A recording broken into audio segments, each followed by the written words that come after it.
Hi guys, I just want to welcome you today to The Accidental Artist, and I'm so glad to have Brian here today. He is from North Carolina, and just thank you so much for being a part of this. And I just want to welcome you, so thanks for being here. Thanks for having me. I'm looking forward to it. Well, so tell me a little bit about you and what you do. I'm from Charlotte, North Carolina. I'm a professional portrait painter. I've been painting portraits for the past 20 years, and that's what I do full time. Paint a lot of private commissions for private families. Oh wow. So how long have you been an artist? I mean, or how did you become an artist, I guess I should say. I've always wanted to be an artist ever since I was 3 years old. My grandmother was a commercial artist, and so I grew up watching her do her art jobs, and she actually took me on some deliveries, so I was able to watch her deliver the artwork, and just that whole atmosphere really inspired me to just pursue art. And really, there's no other profession that I've wanted to be since I was a kid, and then just kind of took off from there. Okay, so at 3 years old, do you remember actually doing art and painting and stuff like that at three? Well, drawing, doing a lot of drawing, crayons, pencils, stuff like that. I didn't actually get into painting until I was in high school, besides finger painting, things like that when I was a kid. But yeah, I definitely remember when I was 3 years old, drawing and being inspired by her. Oh my gosh, that's so cool. So has painting portraits always been what you love to do? I've always loved to draw people, and I never really knew that there was a market for portrait paintings until I got into college. And it was in college that I met another artist that I've been studying under, Joe Bowler, for the past 20 years. He's a professional portrait painter. He used to be a big illustrator back in the 1950s. Did a lot of magazine covers for Saturday Evening Post, McCall's, Good Housekeeping, stuff like that. And then he moved into portraiture himself after the market moved more towards photography. And so it was really him that inspired me to start into portraits when I met him in college, and I realized that there's a big market, big demand for commissioned portraits, especially down south here. The southeast is the largest market for portrait paintings as far as private families go. There's a lot of guess I should say a good market for the more of the corporate portraits on the Northeast as well. But it wasn't until I got into college that I actually decided to go ahead and pursue that career in portraits. Yeah, it's interesting because, like you said, the photography kind of took over. So you don't find a lot of portrait artists anymore. So it's really neat that you're kind of grasping this and going with it. And how does I know, we mentioned when we talked on the phone before how you use not only like you take a picture of them and you kind of learn their personality. Can you speak about that a little bit? Sure. In portrait painting, it's, at least for me, it's not enough just to get a likeness of someone. Getting a likeness doesn't necessarily mean that you're capturing their personality or their character. And that's really what I'm after in a final portrait, is not only capturing a likeness of them, of course, but I'm trying to capture their spirit and personality. Basically, that first impression that I got when I first meet someone, that's really what I'm trying to incorporate and trying to capture into the final painting. And that's really important. And so when it comes to portrait painting, it's more of a selective process.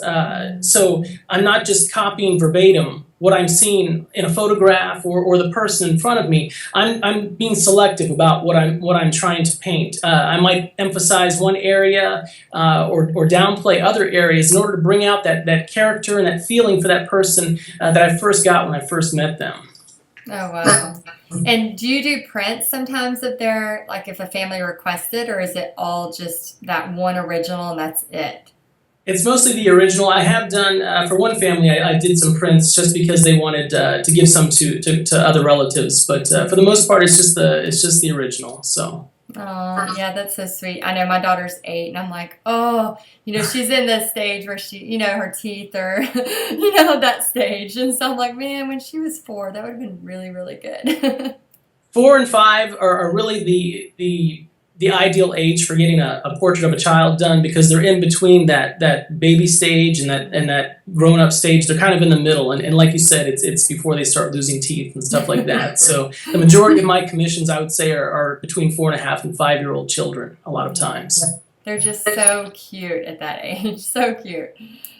So do you have a favorite book or a favorite quote, Brian, that you want to share?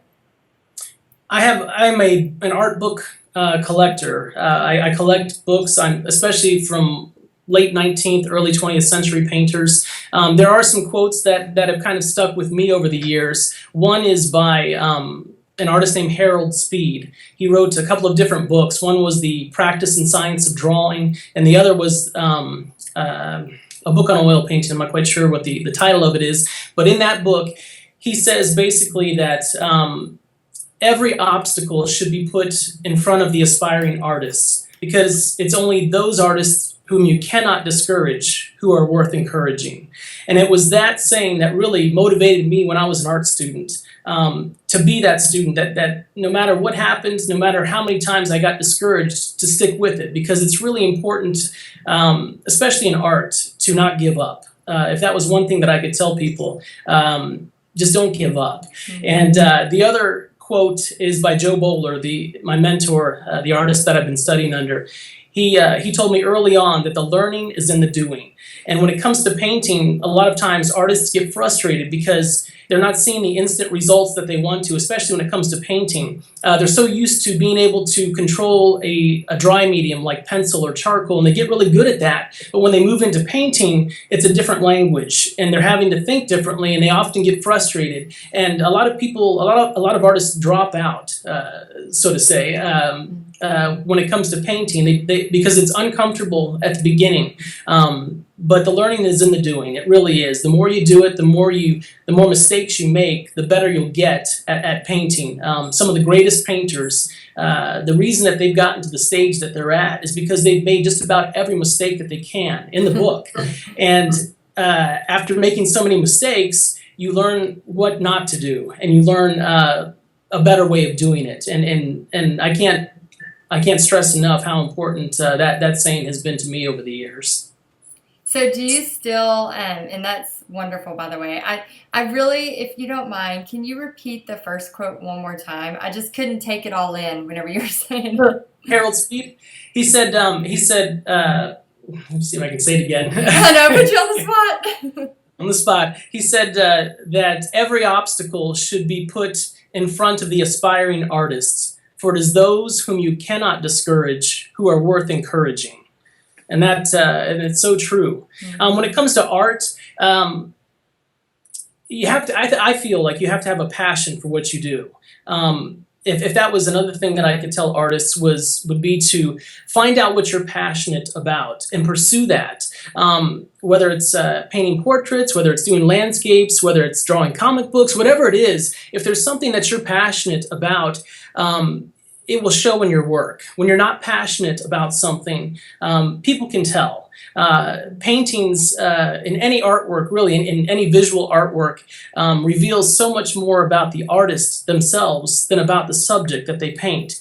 And if you're not passionate about what you do, it will definitely show. And it makes it more fun when you enjoy it, especially if you're going to build a career on it, rather than going in the studio each day and dreading it. You go in there and you think, man, I just cannot wait to get in there and start working, and you look forward to the next day. Oh yeah, that's what's so much fun about art, is you wake up every day and think about the possibilities of what you can create and what you can do. So do you find that, I mean, you've been doing this for over 20 years now, do you find that you're still in the process of learning? To me, I'm at the very beginning stages of really what I want to do. There's the problem with learning is that the more you learn, the more you realize how much you don't know. And the best artists over the years have been those that have approached their art from the standpoint of being a student first. In other words, they're always willing to learn, and they've always got that curiosity about them. If you ever get to the point where you think you've arrived and you don't have anything else to learn, if I ever got to that point, that would be the day when I should probably just lay down the brushes and call it quits, because there's nothing to look forward to. There's so much more that you can learn, and there's so much better that you can become. Everybody has, you hear the term potential a lot. Everybody has, they have potential to be a great artist. The thing is, no one really knows what their potential is. It usually takes a set of circumstances in their life, or a certain person or certain people in their lives to bring out the best in someone. And I always look at it from that point of view. I'm always trying to make each new painting better than the last. That way I don't sort of plateau. I'm always moving forward. And so I'm always a student, and I'm always curious to learn more, and I'm always striving to get better. Yeah, and what you had said earlier about, somebody being there to help you or to help push you or something like that. I know you talked about your mentor. Is that the person who kind of inspires you, or do you have other people who inspire you? As far as contemporary artists, Joe Bowler has definitely been the main inspiration. Besides my grandmother, she got me going when I was younger. There was another instructor in college named Brian Jekyll. He was great because he first introduced me to some of the old masters, guys that I study all the time now. People like John Singer Sargent, Anders Zorn, Joaquin Sorolla, Cecilia Beau. Mostly late 19th century painters, and he got me started into studying those artists, and got me looking not only to the past, but looking to what was possible in paint. Because up until that time, as I was a student in art school, I was only looking around at the other people in my class and comparing my work to theirs. And that's a very small pool to compare your artwork to, because you can start to feel like you're a great artist when you start comparing yourself to just the people around you. But when you start to compare your work to the work of the old masters, people like Sargent and those guys, that's when I really realized that I had so far to go. And so I really credit Brian Jekyll for getting me started in that direction. And it was from there that Joe Bowler, he really just kind of fueled the whole passion for me to really pursue that level of professionalism, I guess I should say. Yeah, that's so true. I know I just did an art show with some of my high school students, and we go, so excited, and then we get there and we see a whole nother pool of people. And you start to think, wow, there is a lot of talent in the world, which is pretty amazing. And so this is kind of for my own personal growth here, but I'm hoping it'll help others. You're doing portraits, so obviously you're doing faces. Do you find, what do you find most challenging about the faces and painting those, and kind of what do you do to get over that challenge?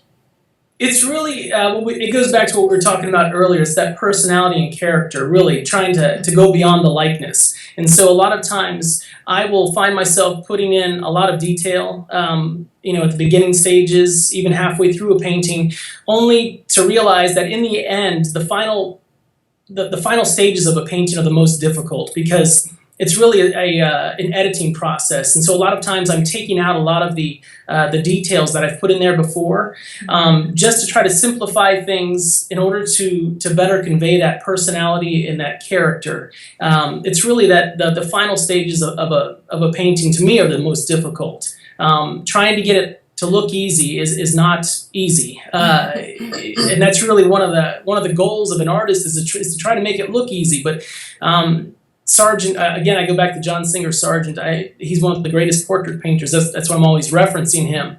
But even he, as versatile as he was, and as fluid as he was in paint, a lot of times he would go back and he'd redo a head. There was one time he scraped down and repainted a head about 100 times just to get that look that it had been done in one sitting. And so a lot of times the mistake that artists first starting out, when they look at painters like this, is that they get discouraged because they think, well, this guy did it in one shot. And that's not necessarily true. He made it look like he did it in one shot, but it's not always the case. Does that help to answer your question? I don't even know if I'm still on track. No, yes, and it brings me to another question. So, how many layers do you usually have for one portrait on a face? I don't really think of paintings in layers. I just think of them as in different stages. So there's a block-in stage, and blocking in is basically you're getting the large masses, getting the value relationships established fairly early, just to get a good sense of volume and a good sense of an idea of the head, just to start out with. And then there's sort of that refining stage in the middle. And it's always at some point in the middle of your painting, at least for me, that I almost want to abandon a painting sometimes. And it's usually at that stage when I talk myself into sticking with it, and then that gets me to around the next corner and to the finishing stage, because finishing a portrait is it's a time-consuming process. It's not always a cut and dry thing. Sometimes it takes, you might work on a section at a time, or maybe just one little thing one day, or maybe try to look at it as a whole another day. But finishing a portrait is sometimes difficult. So. And do you paint them in oils? Is that correct? Yes, it's all oil paint, yeah. So does it take you several weeks for one portrait, or is it longer? Or?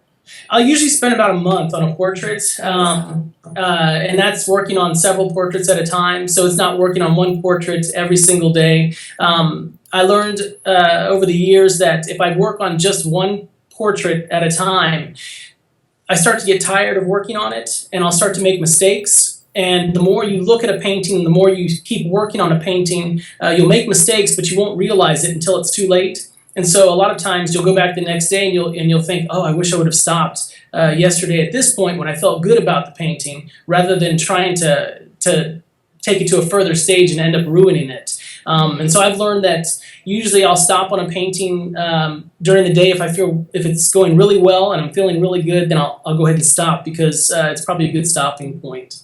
Yeah, I didn't think about that, trying to do several at once, just so you don't tire out, get upset with It keeps you fresh. Yeah. Well, so do you have a story or maybe something that's happened with one of your paintings that you want to share? I always enjoy the people that I get to paint. I love meeting the clients, being able to learn more about them. It's what makes my job a little more interesting, for me at least. There is one that I can think of right offhand. I painted a portrait of a woman with her horse several years ago, and delivered it to her. And I didn't realize it was on her birthday that I delivered the painting. And she was so thrilled with it that she just basically broke down and started crying. And at first I thought, she either loves the painting or she hates it, but she ended up loving the painting, and it made me realize that the impact that art can have on another person. If you give it your best, the better you can get at really speaking the language of art, the better communicator you can be, and the better you can bridge a connection between you and the viewer. And in this case, it was that particular client, and it just made me realize the power and the connection that you can have as an artist with another person just through your art. Oh yeah, and I bet that makes you so inspired to push further when you're doing somebody else's portrait, because you know how much it's going to mean to them. Definitely. It's interesting, as I paint these portraits, I'm really painting them for me, and hoping that the clients will like them, because if I can paint them to a stage that I'm pleased with, I'm pretty sure that the client will be pleased as well. So I'm really painting these for me and for trying to get better, and the client is just sort of a bonus if they like it. So. Yeah, I'm sure they all love their art. So do you believe, Brian, that anyone can use art to enrich their life? Oh, definitely. Even if you're not an artist, you can still appreciate art. You can still enjoy looking at art. Art is it provides, especially visual art, provides an avenue for an escape from the everyday life, I guess. I'm not quite sure how I would say it, but if you're an artist, or whether you're an artist or not, people react to different things, and mostly what I've found over the years is that people react to beauty, in art, whether it's color, whether it's a composition, whether it's the subject. Something in art taps into the emotions of people, and when you can tap into the emotions of people, that's a very powerful thing. And I think that art can enrich anyone's life, whether you're an artist or not. That's great. So, what do you say to somebody who has never done art before and they're looking for that first step? What would you tell them? Again, I would say, first of all, find out what you're passionate about. Find out what interests you, and then move in that direction. So if you wanna paint portraits, then do what it takes to move in that direction of having a career in portraits. Or even if you don't want a career, just paint portraits. Paint what you like to paint or what you like to draw, because really that's going to make a difference in your own work. And if you're interested in doing it as a career, once you find out what you're passionate about, find out who your market is. That's really an extremely important thing. A lot of times artists, they don't think about who their market is. In other words, the person that they're trying to reach. If you're trying to reach, in my case, I'm trying to reach clients who are interested in buying portraits. So once you find out your market, then you can take steps to reach that market, go where they are, and that's really important, I think, when you're first starting out. Yeah, that's great. I know there's so many different forms of art, and I think sometimes people, they think, oh, if I can't draw this, I'm not an artist, and I don't have that creative side of me, and it's just wrong. I mean, I think we all have a creative side, and and it's just finding out what it is, whether it's gardening or painting or music or whatever. So definitely, yeah. So, do you have a free gift possibly to give to our viewers? I do. I have one free gift that I can give away. It's actually a new class that I just did with a company called Craftsy. It's an online educational website, and it's a class on painting realistic skin tones. And in the class, I showed how to mix, blend, and apply skin tones for portraits. And so I'm giving away one free enrollment to the class as part of your interview here. Oh, great. So I know it's only one, not for everyone who sees this. So how would they get a chance for that?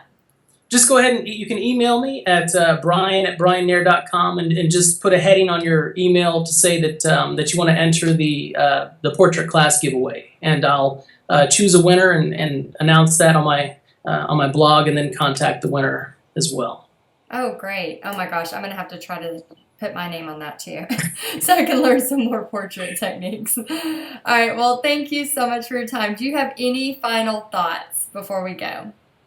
No matter what avenue of art that you do, just have fun with it. That's really the important thing, is to have fun with it, because it is enjoyable, and there's nothing quite like being an artist. And so I would just say have fun with it. That's great. Oh, thank you so much for taking your time out, and I know the viewers are going to appreciate listening to this, if I can get it out right. And I just appreciate you so much, and I'll see you soon. Thank you so much, Brian. Thank you. Bye. Bye.